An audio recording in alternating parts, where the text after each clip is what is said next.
And good morning, everyone. Welcome to Project 180. This is a virtual meeting and a podcast. It's all the things. Today, we're going to be speaking with a good friend of mine, Kevin Judge. You may remember him from a few episodes ago. We were talking about getting out of firefighting mode in your team. But today, we're going to be talking about something a little bit different. So Kevin, how about you please just introduce yourself, and then we'll get right into it. Great. Thanks, Kevin. It's always weird to say thank you to Kevin when your name is Kevin. But anyway, thank you, Kevin. My name is Kevin Judge, and I'm the CEO of iNoble, a strategic business advisory firm in Ottawa, Canada. And our focus really is on helping organizations and leaders figure out how do we move from strategy to actually executing and getting business results. So happy to be here.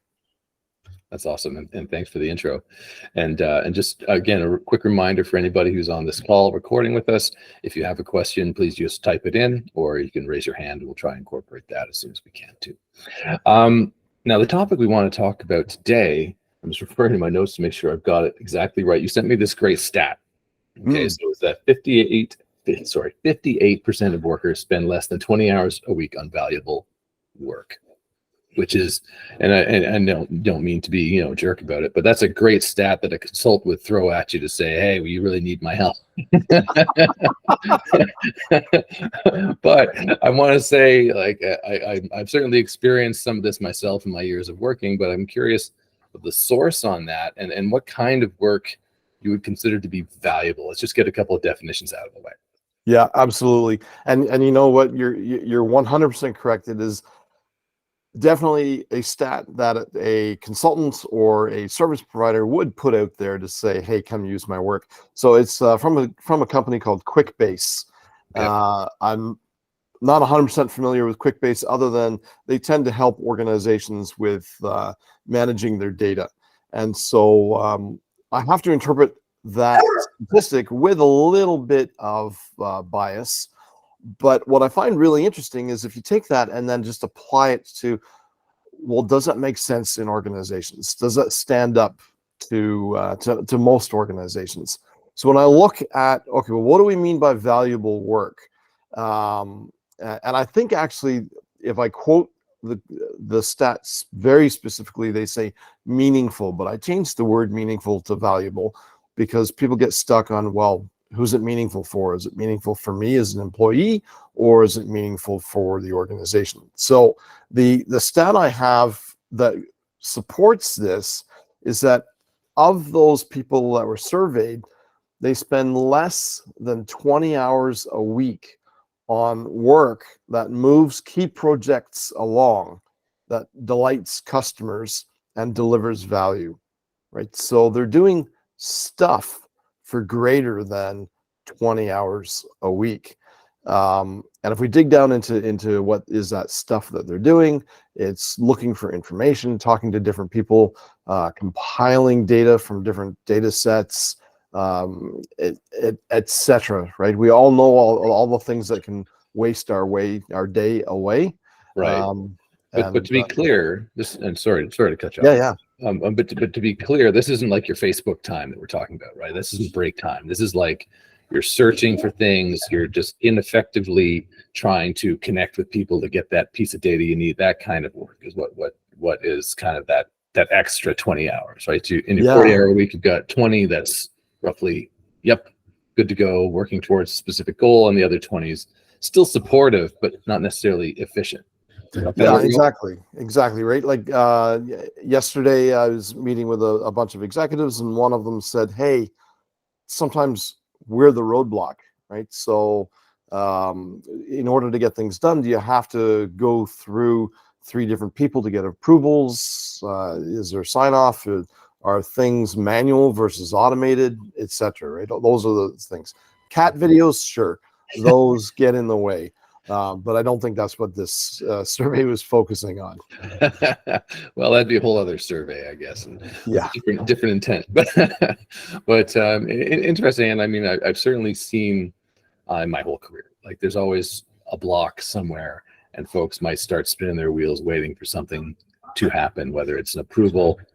In my history of developing documentation or curriculum, something that you're waiting for a review with somebody to give their input before you can move forward. how does an organization work to make this information flow better? Well, I think the first thing that the organization needs to do is to realize that it's a problem, right? So and is it a problem that needs to be solved? And that really depends on where the organization is in terms of their maturity. They might parts of the work that they do might be relatively new, and therefore it's going to be a little bit chunky and slow and like no formal processes in place. Or are they an organization that's more mature and this is a repeated process maybe that is being done on a day-to-day basis that's really critical to driving the product forward or driving revenue, etc. Then in that case, they really want to consider, yes, we need to do it. You can also overlay on that what happens if we have all of these people, employees that are working to chase information, chase down decisions, etc. What is the cost to the organization? What's the cost to the customer? Are we ending up with people that, by no fault of their own, are incompetent? Are we ending up with customers that are getting really delayed on the ability to move forward? Right? So one CEO of a service provider organization, I was having a conversation with him at a different event yesterday, and he was mentioning the need to automate when a client signs off on a contract.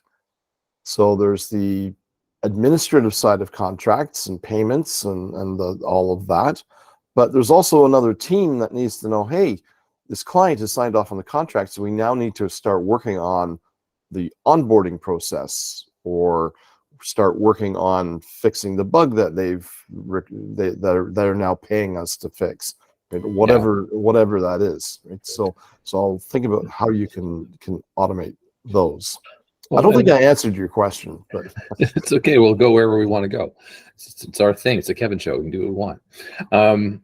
Interesting though, like in terms of like you're talking about onboarding a client, like we've signed a contract or we've got an agreement to me, whatever the situation is, and there's got to be some kind of checklist, right? Like, and it's great to automate, but even if it's not automated, you can have an Excel sheet, right? You can have a Word document template with all the things that need to happen, and you share that, and people check them off as you go. But it's not always easy to put that together. Because in my experience too, with one client, the contract will have a certain number of things that need to be checked off, but another client will be a slight variation of that. So it's kind of hard to always standardize it. So how would you approach that in an organization? Like, because you're not necessarily going for perfection. It's something that comes up with guests on this thing often. Like, if you're not seeking perfection, you're seeking excellence.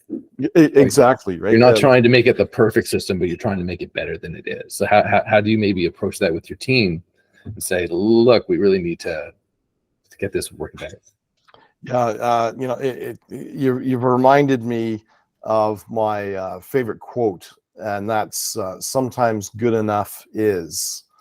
And that's something that I had to really share with my team when I was managing a team of quite intelligent individuals, but they often get stuck on trying to find, how do we perfect this process, or how do we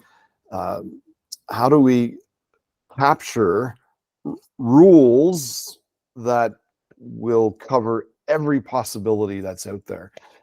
And the fact is, you can't. There's always exceptions to every rule, as much as we sometimes don't want it to happen.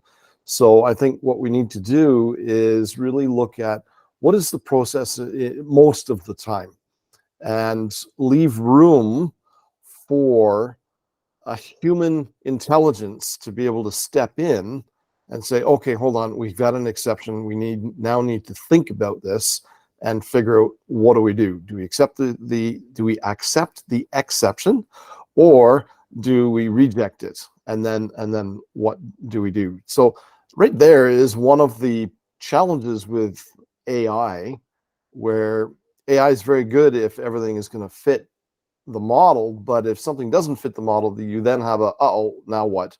and that's where you need that human intervention. I think that's a really good point, because I'm glad you brought up AI, because it's, the thing right now that everyone's talking about. But the human element is like, I use ChatGPT myself, and it create lists and checklists and things like that, or at least to inspire them, right? But yeah, it's not going to get every edge case. It's going to give you a nice little template that you can start with, but it's not going to cover everything. Exactly, and sometimes ChatGPT is wrong. Right. There's that too. Yeah.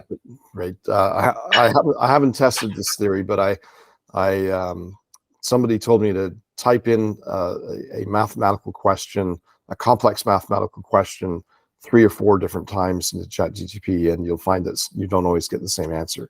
So I don't know if that's true or not, but we have to watch out for what AI gives us.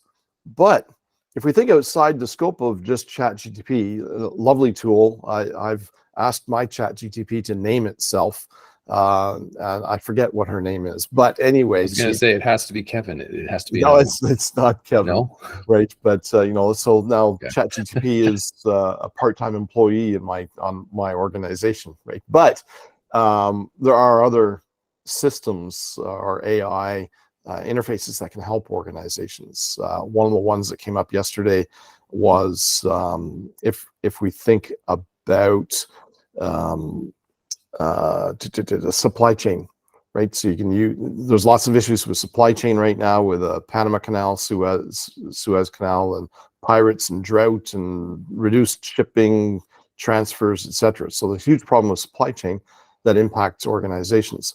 Well, AI can help to really look at and predict where might there be problems in your supply chain, and offer suggestions on how you can mitigate those risks, right? So lots of different opportunities there.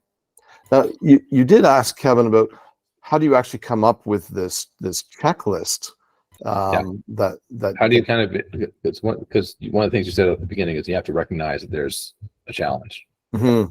So then it's about working with the team to come up with that list of things. So how do you maybe have that conversation, initiate that if you're recognizing there's an issue?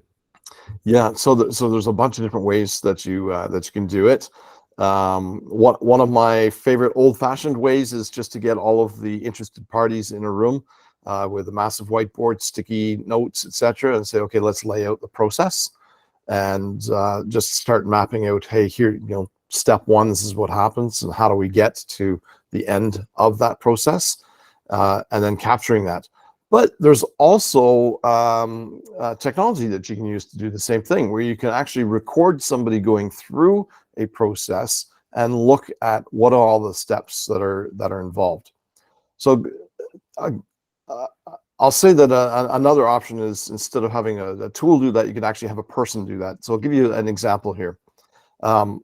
I'm pretty good at managing other people's finances, but I'm terrible at managing my own. And I hate doing bookkeeping. I hate doing month-end reporting, etc. So that's why I have other people help me to do that. Otherwise, it doesn't get done. But at one point, I have to do it. So instead of reinventing the wheel every month as to how do I create these month-end reports that I give to my accountant, etc., I had somebody actually sit beside me as I was painfully going through the process, and we mapped out, okay, here's what you're doing, here's what makes sense, and here's the steps. So now every quarter when I need to put these together, I pull out my checklist. Here's the reports I need to run, here's the configuration of the report, here's what I need to send the accountant, here's the backup information I need to have. Right, so it really is about just sitting down, going through the process, and documenting it. Something that we often don't like to do because we're too busy firefighting, doing other things, but save a lot of time and a lot of energy and a lot of errors if we actually were to sit down, take the time to document. Well, there's an irony there, I guess, right? Because you know it'll help. You have to know that documenting and building your process is going to help you in the long run, but still it's hard to take that time to go and do that, regardless of what your company is, the project is you're working on. But ultimately it's going to help. Like I always project management sphere, I always kind of go back to that agile approach where, the doctrine is, you split things up into small chunks and you move things forward that way based on whatever it is you're working on. But it seems like that's the same thing we're talking about here, really, is like you take that time and little iterative steps are going to make your whole life a lot easier. Yeah, definitely is going to make it easier. A lot less aggravating if it's something that you don't like doing, or if it's a mundane task, but you need to have some accuracy in it, right? And so we're talking here, in the example I gave you is my month-end financials. That may seem massive to some people, it may not to other people. If we're talking business processes in larger corporations, then it's a hell of a lot more involved.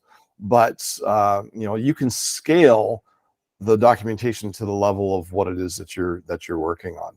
But as an organization, or even as a leader, you need to decide, is this a problem that we need to solve now? Or is it okay to have Kevin sitting for 4 hours doing something that probably could take him only an hour to do? Yeah, it's true. Like, you have to make that decision point. When is this? Because things are working. Regardless of how efficient it is, you're still delivering, the thing that you're trying to deliver, right? So sometimes it's hard to argue, well, we're successful, like we're delivering the thing. But if there's other metrics involved, maybe that's how you're trying to, in terms of qualitative analysis rather than it's specifically one metric of delivering on the project. There's got to be other metrics you can involve. What are the kind of measurements do you think would fit into that conversation to help the organization see it? Well, I look at it this, and I'll just continue playing with the Kevin doing financials for 4 hours, right? So it could take me 1 hour to do, or it could take me 4 hours to do. If I'm spending 4 hours on it, the delta there is 3 hours. What else could I be doing for those 3 hours that might provide more strategic value for the organization, more value for a customer, more value for a product development team, etc. Right? So we have to think about not only what is the direct cost of it, but what is the opportunity cost of choosing to do an action or choosing not to do an action. And that opportunity cost is where we really need to put our thinking caps on and think a little bit more strategically for the organization. What value are we missing out on by spending that time, that resource on that? And we're using me as an example with a delta of 3 hours, but realistically in an organization, as that statistic said at the beginning of our conversation, it's 58% of employees that are spending less than 20 hours a week on work that's important to the organization. So just use that stat. And if you don't like it, use a lower number. Let's say it's 30%, and do the math. Like, how much time is that? What could you do with that time? How much is that costing you? Yeah. No, you're actually reminding me, project, this is several jobs ago and several years ago, but we had just that. We had all these shared drives where people had to go find things. It put on, hosting different kinds of events. So it was a very standard process for each one, but each one was very unique, right? So it was always, pros and cons and changes and little additions to each one. But we had to go find things in these shared drives. And there was no really good standardized way of doing it. Stuff was still getting delivered, but the stress level was up here.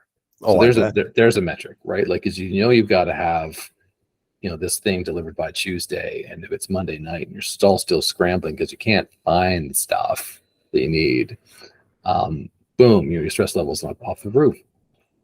So we actually did a quick survey with the team, like, how much time do you spend just looking for stuff in these drives? Because we wanted to clean them up and create like a SharePoint site or something like that. Right. And everyone was saying, like, it turned out it was like 60% of their week was looking for stuff.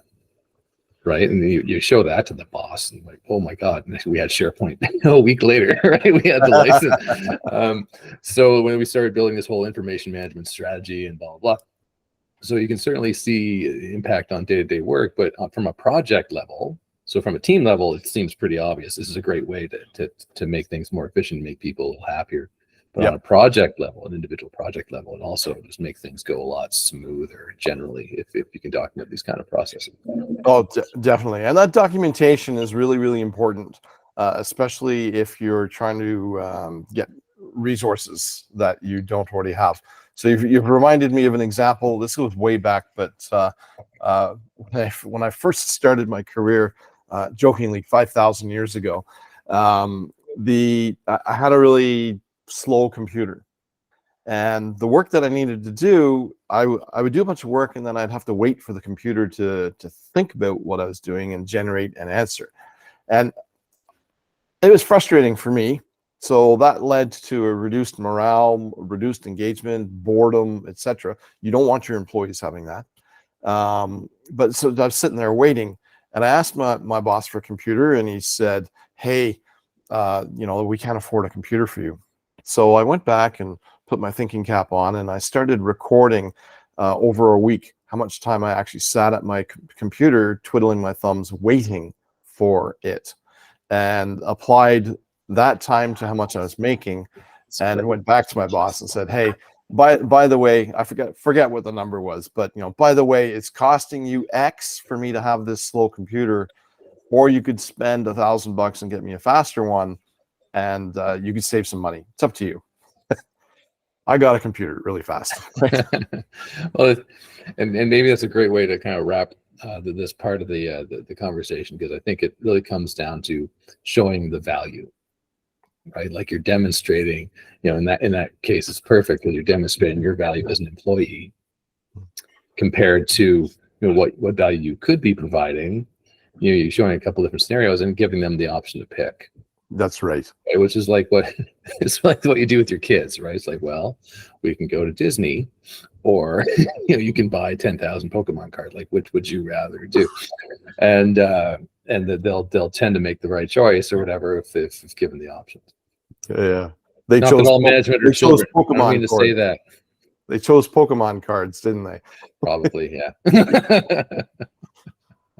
In terms of like your own experience, like we talked about learning quite a bit. So the whole idea of trying to convince maybe an organization of your value.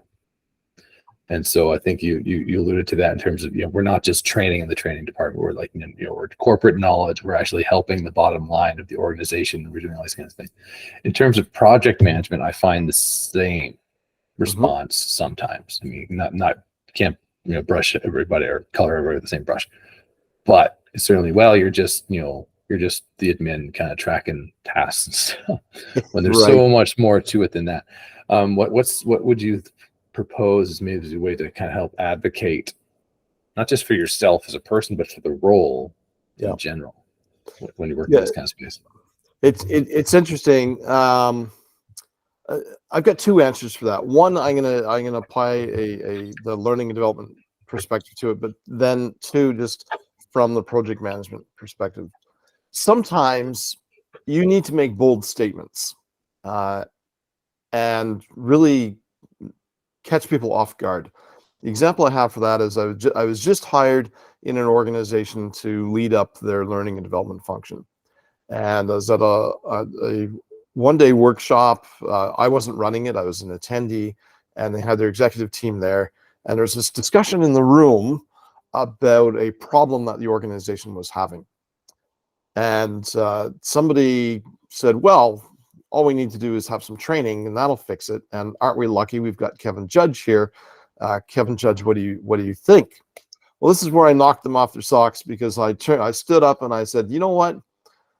This is a really great problem that you have, but training is not the solution." And they're like, "What? You're the training guy. How can you say it's not the solution?" The reason why it wasn't a solution is because I was looking at it with a broader perspective. People were not being effective in what was needed to be done because they didn't have the tools to do it. They didn't have a process in place to do it. They didn't have measurements. They didn't have expectations, etc. All of those things couldn't be fixed by what I'm doing, right? So sometimes you need to make bold statements.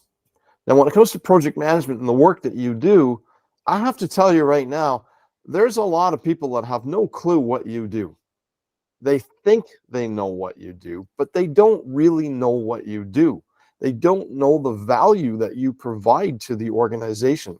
They don't know what they don't know. And this is where you, as project managers, project coordinators, project leaders, program managers, whatever your title is, need to really show them and help them understand what it is you do. Now, I'm not talking about you doing a lunch and learn and saying, hey, here's what the role of a project manager is, because nobody wants to sit and listen to that. What you need to do is to demonstrate it. You need to be speaking up in meetings, finding the appropriate channels to share your insights as to, hey, here's how we could add value to this. Here's how we could reduce time to market. Here's how we could help make sure that there are fewer errors that are going out with our products, etc. So think about what are some of the things that you can help the organization achieve by what you're doing. I don't know, Kevin, what do you think? Does that make sense? I chuckled a little bit only because I have done the lunch and learns. Sorry. Describing what the project manager, but to your point, like that's not enough, right? Like it's nice to share that, and hey, I'm here to do this kind of job, and that's fine. But you're right. It's about. I find that being a project manager in general, okay, there's lots of skills, but again, really, really broad strokes is about communication and about making sure communication's happening, and like we talked about in terms of people doing 20 hours a week of ineffective work. Like, how is that being communicated? How is that being improved? Well, somebody with the project manager skill set comes in, they start talking to people, seeing the trends, collecting the data, and then presenting solutions. And again, like we were talking before, it's more about giving them the option, because obviously what you're doing is working, right? And now I've got a dog screaming next to me. This is the part I'm gonna have to cut out later. So anyway, we'll pause for just a second because I can't hear myself think. Well, why don't I say something, Kevin, while you're dealing with that? So, I remember speaking to an executive one day, and I had done a whole bunch of work for them over the last 6 months, year, 2 years, etc. And his question to me was, "What have you done for me lately?" Right now, while that's a harsh question, we have to remember that it is pretty harsh. We can't just be doing our jobs. Like you could just do your job and just be happy and do that for the next 30 years. That's fine. Or if you want to grow and excel and get more involved in the organization and provide more value, etc., find out what is it that you're doing to solve the problems that people have. Right? As a leader myself, I've got tons of challenges. And you'll see this with the leaders that are in your organization, is they're in back-to-back meetings all day, every day. And by 5 o'clock in the evening, that's the only time that they actually get to start working on the work that they want to do and need to do to move projects along. So what can you do to help them to solve the problems that they have? So that comes with having conversations with them to understand, hey, what's on your plate? What's going on? What's the biggest pain point that you have? And thinking to yourself, how can I help? Maybe you can't solve it. Maybe you can't help them. But even just building those relationships is really, really important. You have to think of yourself as a marketer, but you're marketing your services internally within your organization. So apply that filter on as well.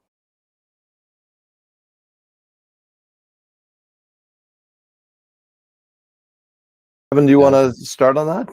Yeah, thanks. I will. I think, Don, I think any progress is good progress. And I think if you really think of yourself, like we kind of mentioned before, that iterative kind of quality in terms of making little changes here and there, sometimes that's the absolute best you can do, and you're probably doing just that. I think maybe, yeah, we can all feel like frustrated, like this should be going faster. This should be the adoption should be wider. We should be really doing a lot more. But you're really talking about not just a project management solution. You're talking about change management with the organization, and change of just how an organization works takes a long time. So the fact that you're there and you are showing value and you're part of that team and they're appreciating it is huge. So you've got that first hurdle covered. Now it's just a matter of being patient as I think it keeps going. I don't know what Kevin, what do you think? Yeah, I put into the chat 3 words so I wouldn't forget. So horse baby patience. So you can what's that phrase? You can take a horse to water, but doesn't mean they're necessarily going to drink. I don't know exactly what it is, but it's like that, right? So you can guide them to the solution, but it doesn't necessarily mean that they're going to adopt it. Or even if they do start to adopt it, it doesn't mean that they're going to get the benefits out of it right away. And they may revert back to the old way of doing things if they're not Yep. finding success in some of the things that they're doing. The baby piece was baby steps, especially with organizations. You're introducing something. If they were baby light, which maybe once you got in there was really not baby light. They said project management light. And maybe once you got in there, you said, it's actually project management scarce or project management nada. But, it's baby steps. Exactly. Yeah, right. So it's baby steps. Help them with something small that they're going to see the benefit from and go, oh my gosh, I can't believe we never did this before. I love it. Give us more. Right. And get them wanting more and more and more. And then the last piece Kevin mentioned is patience. Right. For us as experts, we know it's plain and simple. This is the solution. This is going to solve all your problems, etc. They just aren't going to move as fast as you would like. So be really patient with them and just continue the momentum forward. As long as you're moving forward, then things are good.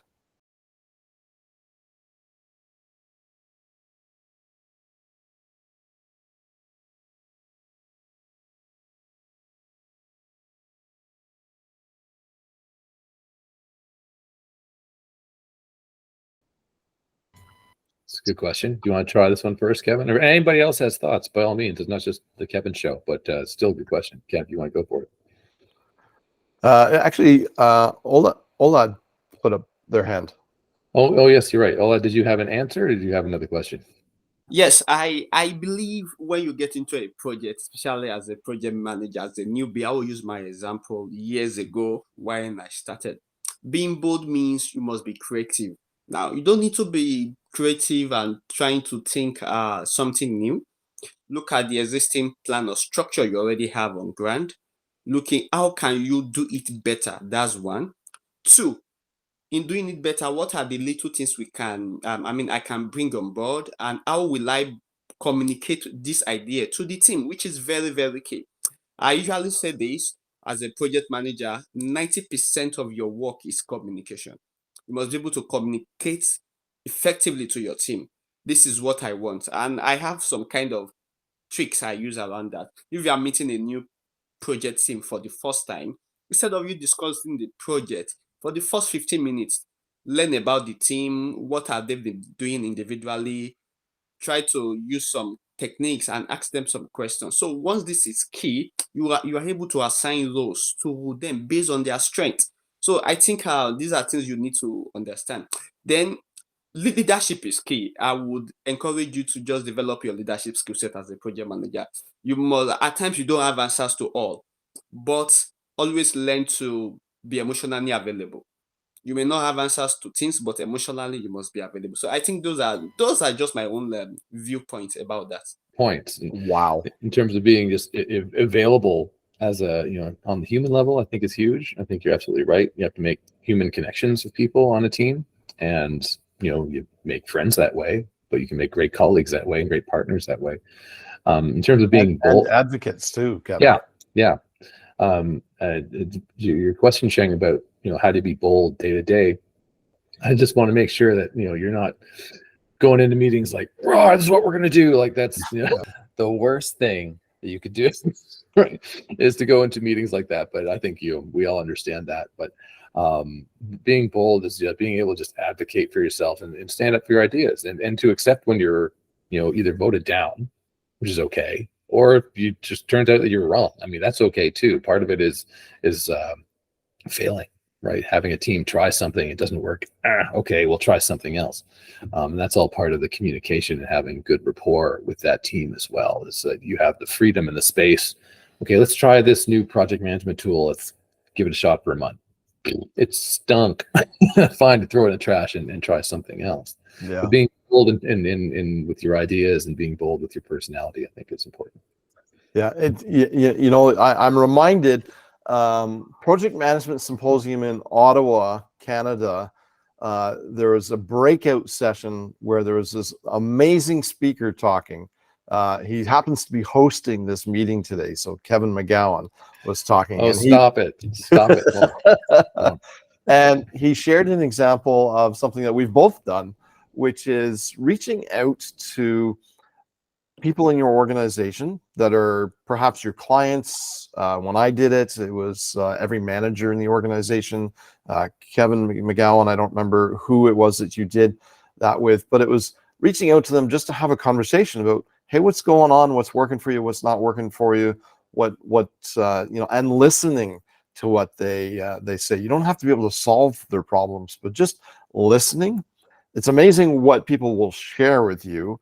But also you develop a relationship just because you cared to ask them about them and what they're doing and what their pain points are. So that's something that can really, really help you as you're growing in your roles to get increased credibility across the organization. 100%, and I agree with myself, I guess. But thanks for that, Kevin. It's good points too. Now look, we're about 8:51 local time, which means we need to wrap this up in a few minutes, but I wanted to make sure if anybody else has any other questions, they were able to do so now. So if you've got a question or a comment, please just go off mute or click the raise hand button at this point. This is our last call for questions and thoughts. No? Okay, well, with that, we will wrap it for today. And I want to say thank you to Kevin Judge for being here today. I know it's an early call in the Ottawa time zone, Eastern time zone, but thanks so much for coming along and doing this with us. I really appreciate it. My pleasure. Thanks for inviting me. And I wish everybody here all success in your careers in the project management world.